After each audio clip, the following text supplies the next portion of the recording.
Hello students, today's topic is on marketing channels. We're going to have discuss about the meaning of marketing channels plus the functions of marketing channels and then intermediaries functions also. At last, then we're going to have discuss about the channel structures. Now, so first is marketing channel is a set of interdependent organizations that eases the transfer of ownership as products move from producer to business user or consumer. So what exactly the marketing channel means that it's a set of interdependent organizations. Interdependent means the organization, those are basically dependent on each other for the sale of particular product up to the last consumer, that is the end user of that particular products. And what they have did, they are trying to get that product effectively and efficiently from the manufacturer and then provide it with the same efficiency to the consumer also. And while that particular process, that ownership of that particular product is going to be changed from one organization to another organization until that product is finally purchased by the end user, and that for the consumption, and it's going to be final ownership is taken by that particular consumer, right? So finally, when that product is reached to the consumer and the last ownership is taken by whom? By the end user or consumer for their own purpose, not for further sale or production, right? That is the concept here for marketing channel. Now I'm going to show you how you're going to show you a small, for example, this is a manufacturer produces one product. Now this product should be reached to the consumers. So what happened for this whole process is divided into various kind of specialization and other type of functions, right? So for example, it's going to have, first it is going to be reached to distributor, right? And how it's going to reach to distributor without any kind of logistic? So that is also in the marketing channels. Then wholesaler, then retailers and other agencies, right? So basically what happened, first the ownership is taken by who? Distributor. Then ownership is taken by wholesaler. Then ownership is taken by retailer, and finally it is reached to the consumer. So the transfer of ownership as products move from producer to the business user or consumer. So this consumer can use this product for themselves also, and they can again manufacture one product that is called a business user, right? So this is all about the marketing channel. Now the functions of marketing channel.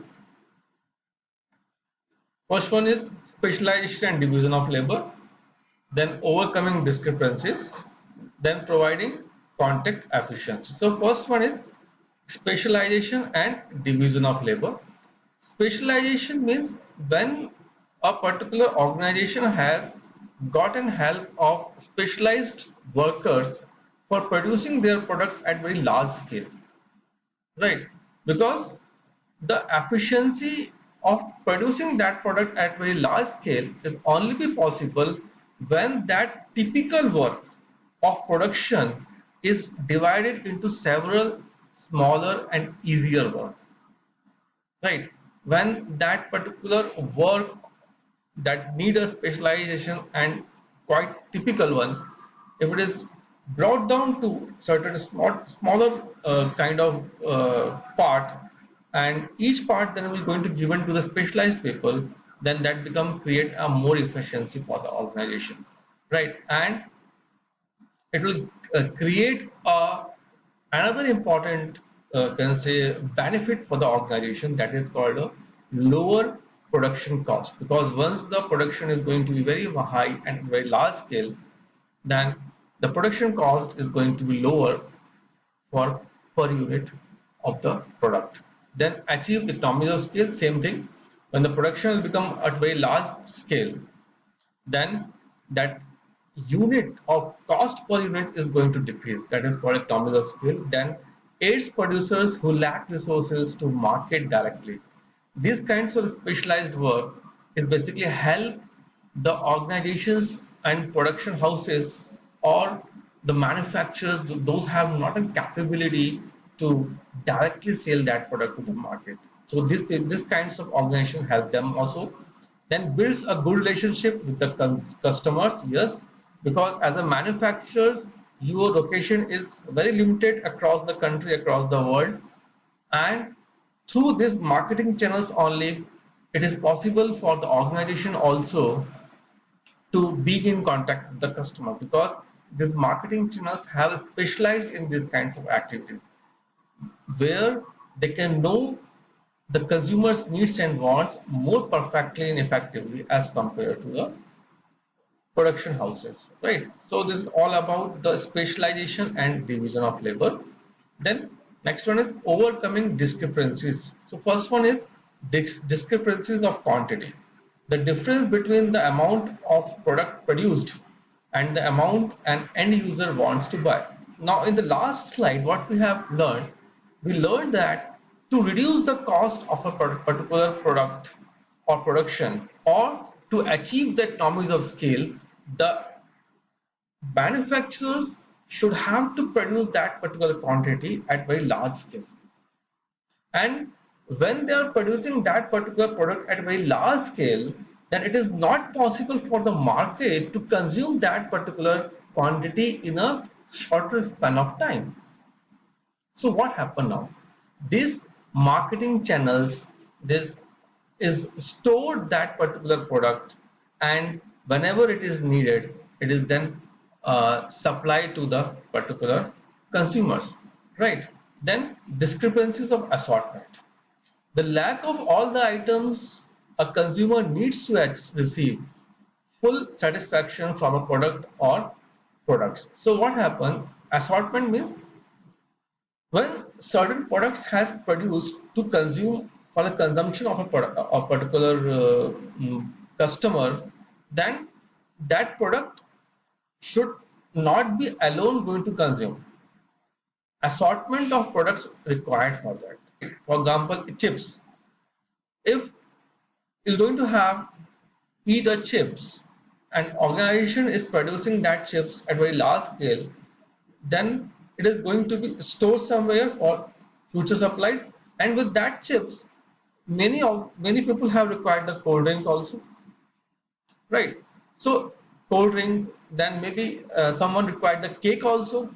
So a single product is not going to consume, so it required a group of or other products also to satisfy a individual consumer needs. So that assortment discrepancy is only going to maintain when that particular product is perfectly stored in a particular area, and combinedly it is going to be transferred or send it to the respective area to the sale of to the sale to consumers, right? So this is overall about that discrepancy of assortment.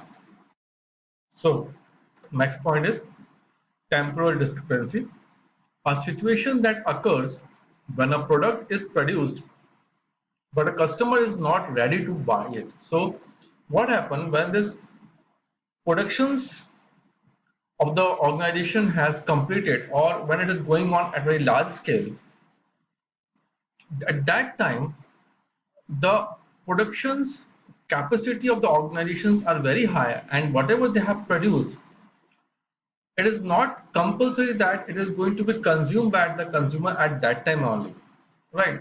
So in that case, the organizations having lot of capacity to make an inventory of these products, then they can stock it, all that, produce products or manufacture product, and whenever the customer is then ready to buy it, then it will going to start supply to the market on a regular basis, right? Then spatial discrepancy, a difference between the location of a producer and the location of widely scattered markets. So what happened?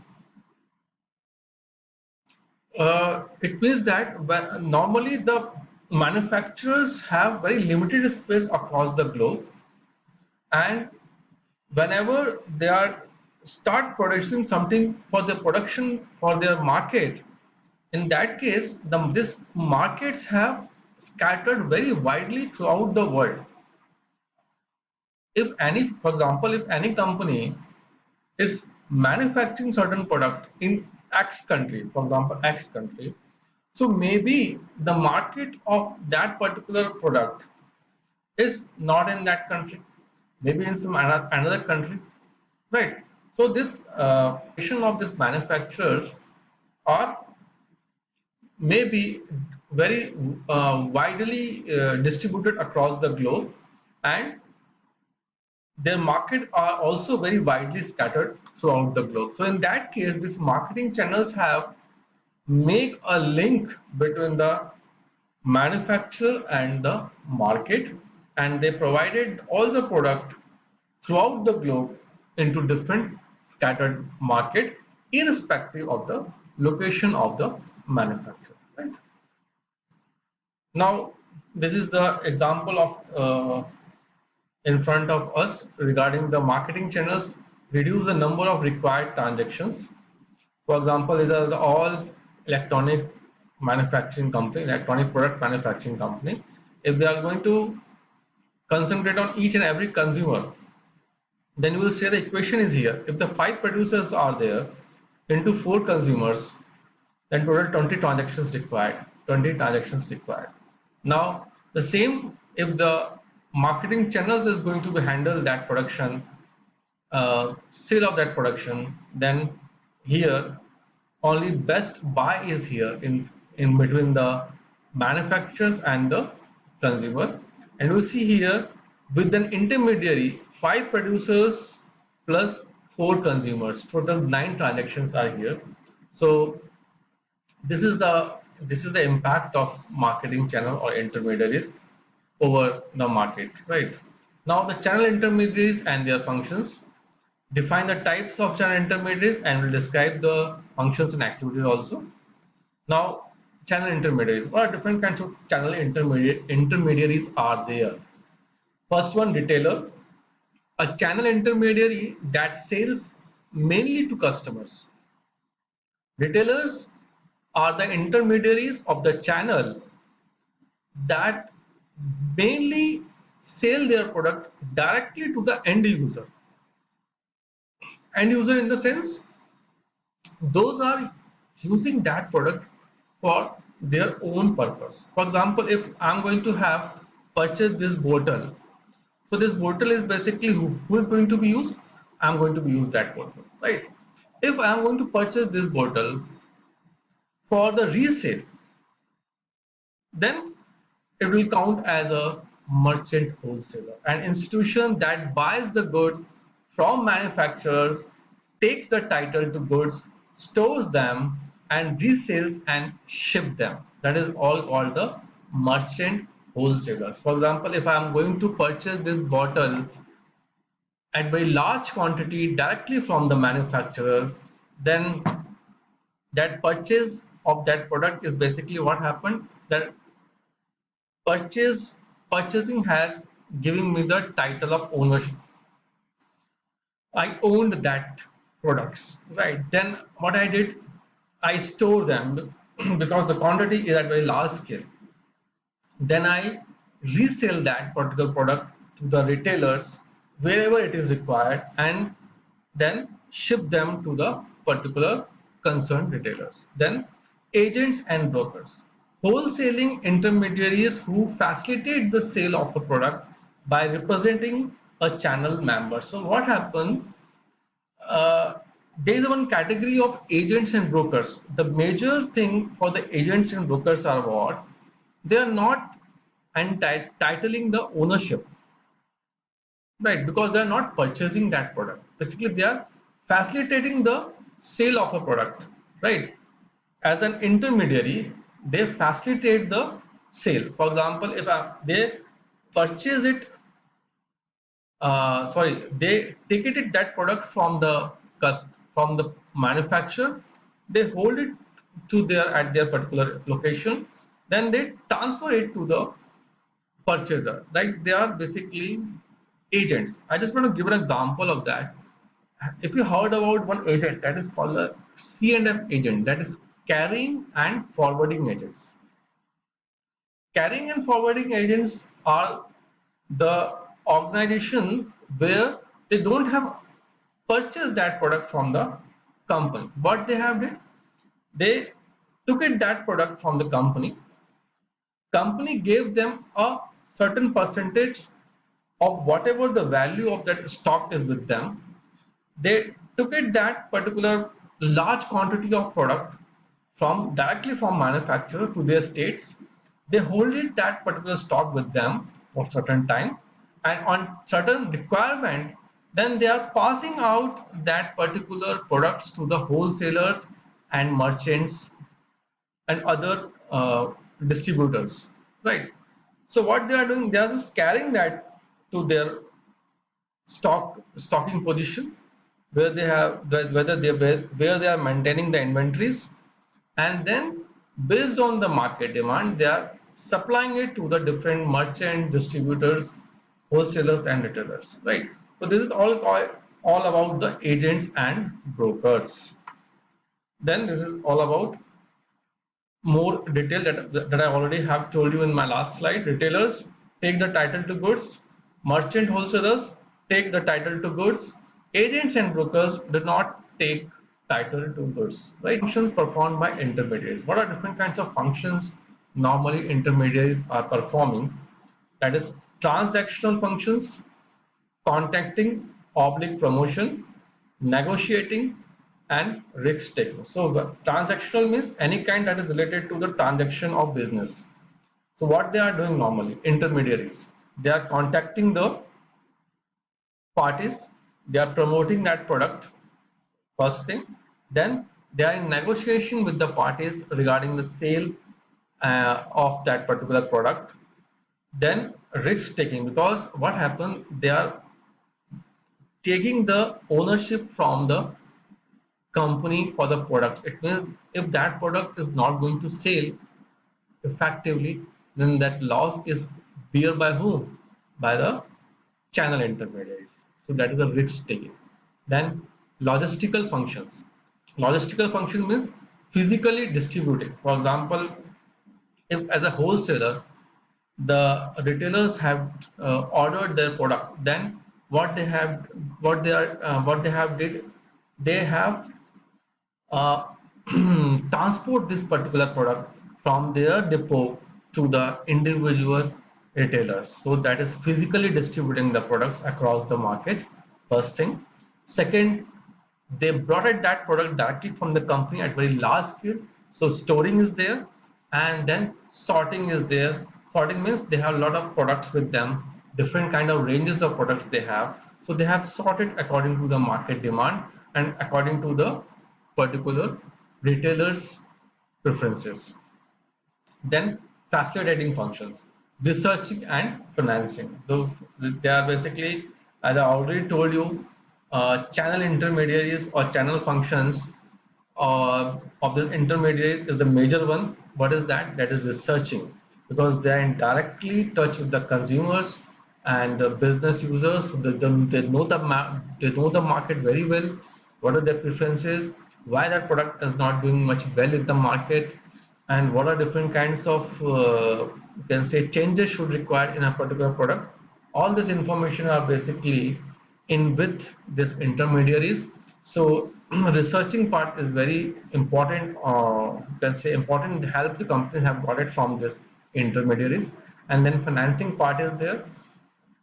They are the major, you can say, parties of the market that provided the companies the lot of fund through purchasing that particular product, and uh, also they are giving them a different types of financial backups to the this companies.